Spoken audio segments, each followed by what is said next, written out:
வணக்கம். ஜாவை இஜட் from Javadhupatti Puthur. Power writer அப்படிங்கிற யூடியூப் சேனல் மூலமாக உங்களை மீண்டும் சந்திப்பு ரொம்ப மற்ற மகிழ்ச்சி. அத்தோட எங்கள் சேனலை சப்ஸ்கிரைப் பண்ணுங்கள், பெல் பட்டன் அழுத்த மறந்துடாதீங்க. அத்தோட எல்லாத்துக்கும் ஷேர் பண்ணுங்கள். அதாவது மொத்தம் 234 தொகுதிகள். அதில் தாவேக்கா ஓட்டு எண்ணெய் வகையில் 107 தொகுதிகளை கைப்பற்றிருக்கிறாங்க. திமுகவை பொறுத்த வரைக்கும் 74 தொகுதிகள், அதிமுகவை பொறுத்த வரைக்கும் 53 தொகுதிகள், மொத்தம் 234 தொகுதிகள். இதில் 118 தொகுதி எந்த கட்சி இருக்கோ அந்த கட்சியை தான் கவர்னர் ஆட்சி அமைக்க கூப்பிடுவார். அதற்கு மேலும் பலவிதமான கட்சிகள் இருந்தாலும் சரி, டார்கெட் 118, அவ்வளோதான். அதன் அடிப்படையில் பார்க்குறப்ப எந்த கட்சிக்குமே அதிக பெரும்பான்மை இல்லை. தாவேக்காவை பொறுத்த வரைக்கும் தனிப்பெரும் கட்சியாக உருவாகி இருக்கிறது. 107 சீட்டு முதல் தேர்தல், மற்றபடி எல்லாமே முதல் தான் இவங்களுக்கு, ஃபஸ்ட்டு. இதுவும் முதல் வெற்றியும் அபாரமான ஒரு வெற்றி, 107. ஆனால் ஆட்சி அமைக்க முடியாது. 118 அது கரெக்டாக வச்சுக்க முடியாது. அதுக்கு மேற்கொண்டு ஏதாவது 1-2 சேர்த்து வச்சாதான் முடியும். அப்படிங்கிறப்ப எப்படி திமுகவை டச் பண்ணணும், அங்கே இருக்கக்கூடிய கூட்டணி கட்சிகளை கூப்பிடணும், இல்லையா அதிமுகவை டச் பண்ணி அதுக்கு உண்டான கூட்டணி கட்சிகளை கூப்பிடணும். இவர் தான் சொல்லிட்டார் திமுக ஒரு தீய சக்தி அப்படின்னு. அப்படிங்கிறப்ப எப்படி கூப்பிட போகிறாரோ தெரியல. இது அப்படியே கழுத்தை பிடிக்கிற மாதிரி இன்னைக்கு விஜயை பொறுத்த வரைக்கும். ஜெயிச்சு நிம்மதி கிடையாது. ஜெயிச்சம்மா, ஆட்சியை பிடிச்சம்மா, ஒரு 5 வருஷம் ஆண்டம்மா, தூக்கி எறிஞ்சம்மா, போனோமா, நேராக பனையூரில் படுத்து தூங்கணுமான் இருக்கணும். விஜய்க்கு நிம்மதி இல்லை. இனிமேல் தான் ஆட்டம் ஸ்டார்ட் ஆக போகுது.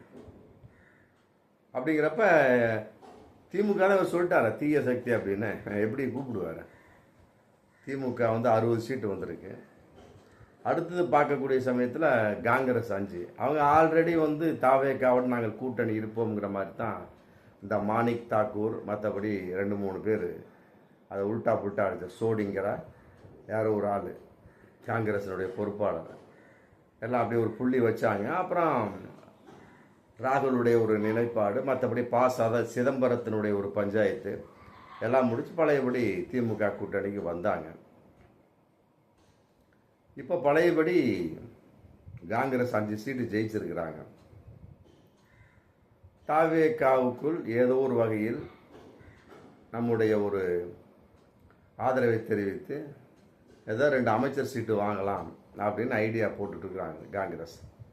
எந்த நேரத்திலும் தங்களுடைய ஆதரவை தெரிவிப்பார்கள். அப்புறம் அது சில கோட்பாடுகளை தெரிவிப்பாங்க, எங்களுக்கு இது செய்யணும் அது செய்யணும் அப்படின்னு. அடுத்தது பார்க்கக்கூடிய சமயத்தில் முஸ்லீம் லீக் 2 இருக்குது. அவங்க திமுக விட்டு போக மாட்டாங்க.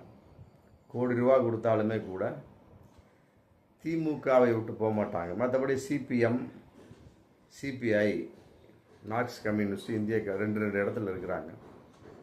அவர்களுடைய நிலைப்பாடும் எப்படின்னு சொல்ல முடியாது. சந்தேகத்துக்கு 2 விதமான விஷயம். மற்றபடி தேமுதிகவை பொறுத்த வரைக்கும் அவருக்கு சொல்லிட்டாங்க, ஆல்ரெடி ராஜ்யசபா சீட்டு கொடுத்து இன்னைக்கு எல்கே சுதீஷ் எம்பியாக இருக்கிறார். அதன் அடிப்படையில் நம்ம இவ்வளோ தூரம் கொடுத்தாங்க, 10 சீட்டு கேட்டதுக்கு மேற்கொண்டு சேர்த்தது 10 சீட்டு கொடுத்தாங்க அப்படிங்கிற ஒரு நன்றி உணர்வு. மற்றபடி அரசியலில் இதெல்லாம் சகஜமப்பா அப்படிங்கிற மாதிரி நிலைப்பாடா? ஆமாம், தேமுதிக பிரேமலதாவை பொறுத்தவரை கட்டாயமாக போக மாட்டார் அப்படிங்கிற ஒரு கான்செப்ட். விசிகாவை பொறுத்த வரைக்கும் 2 சீட் வாங்கியிருக்காங்க. ஆமாம், அதை பொறுத்த வரைக்கும் எந்த அளவுக்கு அவங்களும் ஆல்ரெடி தாவேக்காவோட கூட்டணி சேரலாம் அப்படிங்கிற நிலைப்பாடில் இருந்தாங்க. ஆமாம், இங்கிருந்து போனவர் தானே அங்கே இருக்கக்கூடிய ஆதவ் அர்ஜுனா. ஆமாம், அதன் அடிப்படையில் அவர் என்ன செய்ய போகிறார் அப்படிங்கிறது தெரியல. விசிகாவை பொறுத்த வரைக்கும் முதல்ல திமுகவோட மிகப்பெரிய ஒரு எதிர்ப்புத்தனமான விஷயமாக தான் இருந்துகிட்டு இருந்தது. 15 சீட்டு கேட்டாங்க. அப்புறம் இரட்டை இலக்க சீட்டு கேட்டாங்க. 12ஆம் மாறிச்சு. அப்புறம் 8க்கு வந்து நின்னாங்க. அவ்வளோதான். ஒற்றை இலக்கு. அதிலே வந்து விசிகாவுக்குள்ளே வந்து ஒரு மிகப்பெரிய ஒரு பிரச்சனை பிரளயம்லாம் வெடிச்சுது. அதனால் இதை அடிப்படையாக வைத்து இதை காரணம் காட்டி ஒருவேளை விசிகே வந்து தாவேகாவிற்கு கூட்டணி அவர்களுக்கு ஆதரவு தருமா அப்படிங்கிறது தெரியல. அது ரெண்டும் கட்டான விஷயமா இருக்குது. அடுத்து பார்க்கக்கூடிய சமயத்தில் அதிமுக பொறுத்த வரைக்கும் 47 சீட்டு, பாஜக 1, அவ்வளோதான், முடிஞ்சு போச்சு. என்ன இந்த தேர்தலை பொறுத்த வரைக்கும் மிகப்பெரிய ஒரு ப்ளஸ் பாயிண்ட்னா பாஜக வந்து துடைத்து வாரி தூக்கி எறியப்பட்டது. நம்ம ரொம்ப நிம்மதியான ஒரு விஷயம். நம்ம வாட்டுக்கு ஒற்றுமையாக இருந்துகிட்டு இருக்கோம். அந்த திருப்பரங்குன்ற மேட்டரை எடுத்துக்கலாம். நான் கூட 2-3 வீடியோ போட்டிருக்கோம். அவன் ஹெச் ராஜா தாட்டு பூட்டு தெக்கால வடக்காலைன்னாரு. அப்புறம் அதுக்கு தகுந்த மாதிரி ராஜ்நாத் சிங் வந்து உளறிட்டு போனார். நாங்கள் ஆட்சிக்கு வந்தால் கார்த்திகை தீபத்தை வந்து அந்த சிக்கந்தர் பாதுஷா மலை தாண்டி போய் ஏற்றுவோம் அப்படின்னாரு. அப்படியே சொன்னோம் நாங்கள் வீடியோ. நல்ல வேலை வராத வரைக்கும் சந்தோஷம். மற்றபடி இதை சொல்லியிருக்கனால கட்டாயமாக சிறுபான்மை ஓட்டு சிதையும் அப்படின்னும். சுத்தமாகவே தமிழ்நாடு முழுவதும் சிறுபான்மை ஓட்டு சிதைஞ்சிருச்சு. அதன் அடிப்படையில் பாஜகவுக்கு கட்டாயமாக வாழ்வே கிடையாது. ஒரு சீட்டு அவ்வளோ. நயினார் நாகேந்திரலாம் வந்து துண்டக்கானான் துணியக்கானான் ஒரே ஓட்டம் ஓடியாச்சு. அவர் பார்த்தார் சென்டிமெண்ட்டு நெல்லை 6ல் முடிஞ்ச வருஷமெல்லாம் நமக்கு தோல்வி தான் அப்படின்னாரு. ஆமாம், அதன் அடிப்படை தோல்வி தான். இருந்தாலும் சாத்தூரை மாற்றி பார்க்கலான்னு பார்த்தாரு. அங்கேயும் கோவிந்தா முடிஞ்சு போச்சு. அதனால் வந்து பாஜக வந்து துடைத்து வாரி தூக்கி எறியப்பட்டிருக்கிறது. அது மிகப்பெரிய ஒரு ப்ளஸ் பாயிண்ட். ஆமாம். அடுத்து 2வது இந்த பாமக வந்து 5 சீட்டு வந்திருக்கு. அன்புமணி ராமதாஸ். ஒருவேளை அதை கூப்பிடக்கூடிய சமயத்தில் அவங்க ஏகப்பட்ட கண்டிஷன் போடுவார். அன்புமணி எனக்கு 10% வந்து கரெக்ட் பண்ணி கொடுக்கணும், மற்றபடி அங்கே இது இப்படி ஏகப்பட்ட ஒரு லிஸ்ட்டவே கொடுப்பார் பாமக அன்புமணியை பொறுத்த வரைக்கும். அப்புறம் அமமுகவை பொறுத்த வரைக்கும் சும்மா என்ன சொல்ல போகிறான்னு தெரியல. ஆக மொத்தம் 12 சீட்டு வந்து தாவேக்காக. 12 சீட்டுங்கிறத விட கரெக்டாக சொல்ல போனோம் அப்படின்னா 118, 107, 178, 11 சீட்டு தேவை. இருந்தாலும் ஒரு 2-3 சீட் எக்ஸ்ட்ரா வச்சுக்கணும். ஆமாம், மினிமம் 11க்கு மேலே, 11ங்கிறது கரெக்டு, 11க்கு மேலே ஒரு 12, 15 வச்சுக்கிட்டாங்கன்னா தாவேக்காவை பொறுத்த ஏதோ 2 பிரச்சனை பண்ணி போனாங்களோ அதை வச்சு அட்ஜஸ்ட் பண்ணி போயிட்டுருவாங்க. இல்லைன்னா ஆட்சியை க்ளோஸ் பண்ணிடுவாங்க, முடிஞ்சு போச்சு. அதனால் வந்து இன்றைக்கி யாரை கூட்டு சேர்க்க கூப்பிடுவது அப்படிங்கிற மிகப்பெரிய ஒரு நிலைப்பாடு. அதில் காங்கிரஸ் ரெடியாக இருப்பதாக ஒரு தகவல். மற்றபடி அடுத்தது பார்க்கக்கூடிய சமயத்தில் பாமக அது ஒரு 10 வந்துடும். அடுத்து என்ன, தேமுதிக, திமுக வராதுங்க சொல்லியாச்சு. அப்புறம் விசிக, அமமுக, அப்புறம் சிபிஎம், சிபிஐ, இவ்வளோதான். முஸ்லீம்லேயும் கட்டாயமாக வரமாட்டாங்க. இதன் அடிப்படையில் எந்த அளவுக்கு பண்ண போகிறாங்க தாவேகாவை பொறுத்த வரைக்கும் அப்படிங்கிறது தெரிந்தாலுமே கூட, இப்படியே வந்தாலுமே கூட குடைச்சல் நிறைய இருக்கும்.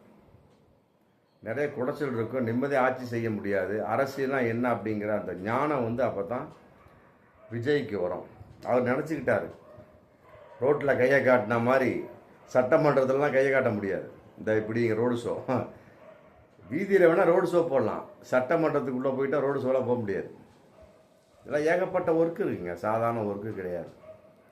ஆமாம், சினிமாவில் வந்து அப்படியே ஒரு ஆளை டிசைன் பண்ணி மேக்கப் பண்ணி ஒரு முதலமைச்சராக உட்கார வச்சிடலாம். ஆமாம், நம்ம அப்படி கிடையாது. இது நேச்சரில் அப்படி கிடையாது. ஏகப்பட்ட ஒர்க் இருக்குது. மற்றபடி வந்து செய்வாங்க. என்ன அறுதி பெரும்பான்மைக்கு ஒரு 11 சீட்டு மினிமம், அதுக்கு மேலே தேவைப்படுது. 12, 13, 14 யார் யாரையெல்லாம் விலைக்கு வாங்க போகிறார்கள் அப்படிங்கிறது இந்த 2 நாளில் பணம் நிறைய புழங்க போகுது.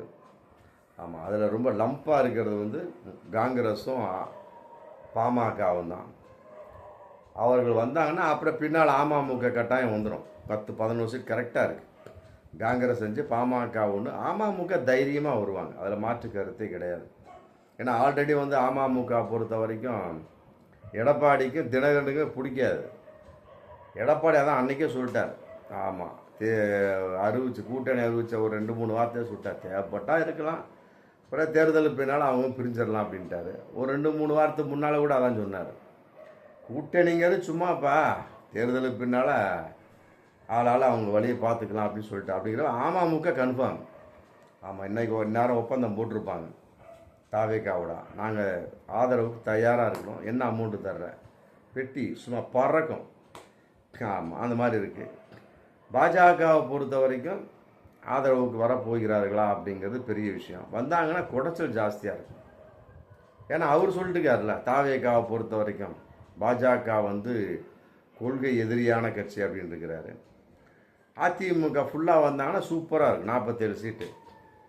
ஆனால் அதிமுக தான் சொல்லியிருக்கிறாரா யார், நம்ம விஜய், தாவேக்கா விஜய், அது வந்து ஊழல் நிறைந்த கட்சி அப்படின்னார் ஆரம்பத்தில்.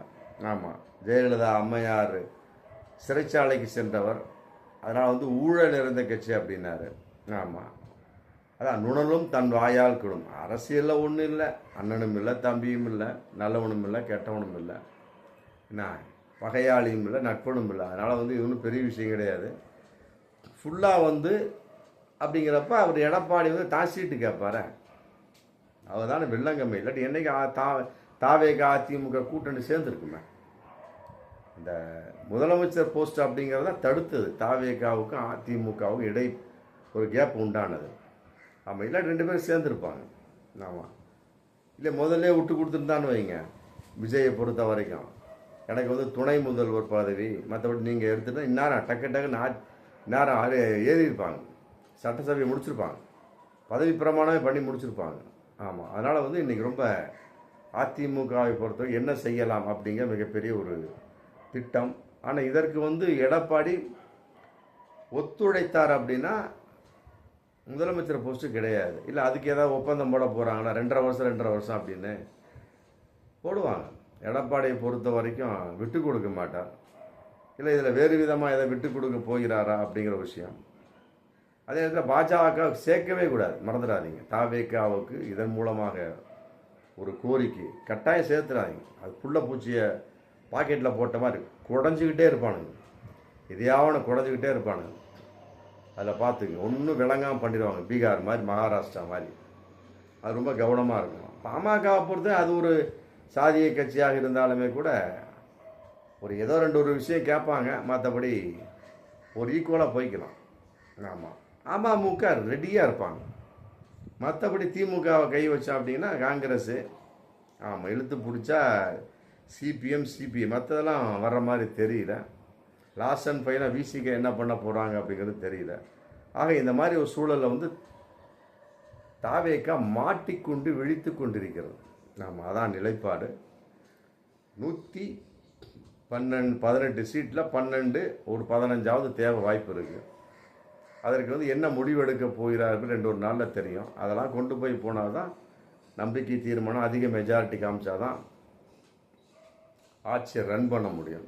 இல்லாட்டி வீட்டுக்கு அமுச்சிடுவாங்க. அதனால் வந்து வெற்றி அடைந்தும் நிம்மதி இல்லாத ஒருத்தி, நட்டாற்றில் விட்ட மாதிரி விஜய், திக்கு தெரியாத காட்டில் மாட்டின குழந்தை எப்படி இருக்கும் அதே மாதிரி இன்னைக்கு விஜய் விழித்து கொண்டிருக்கிறார். ஆனால் அது விழிப்பாரா அப்படிங்கிறத வரும் காலங்களில் பார்ப்போம். மீண்டும் அடுத்த வீடியோ. நன்றி.